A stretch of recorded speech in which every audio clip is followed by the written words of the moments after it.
We're learning more from the Livingston County Sheriff's Office and other law officials about that incident outside Strong Hospital over the weekend after a person transported there by law enforcement left hospital grounds. Isabel Garcia joins us in the studio now with the details on that. Isabel.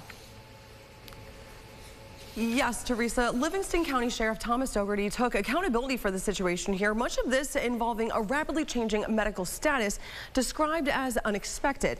Now, deputies say 38-year-old Patrick Steinmetz was arrested April 4th on several felony sex charges, including patronizing a minor for prostitution. This following an investigation in the town of Springwater surrounding an incident with a child under the age of 17. That was from March 30th. Now, at the time he was charged, he was held without bail due to prior felony convictions. April 5th, a medical situation sent Steinmetz to the hospital where he remained under custody. Then the condition changed by April 12th.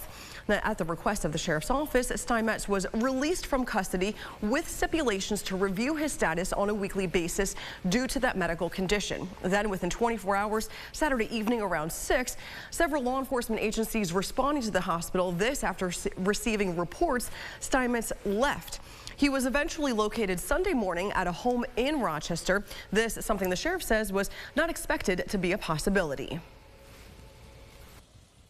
If you talk to anybody here, I always err on the side of caution, but I also am a fiscal hawk and I look out for the taxpayer. Again, you try to make the best decision, and I own this one. This one sits with me 100%.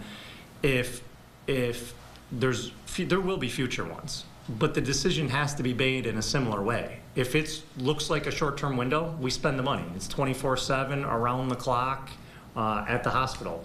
If it looks long-term, then that's when you start making decisions of, is this person in for a month? Is this person in for 3 months? And what does that cost look like? And is there any likelihood of them being able to walk out?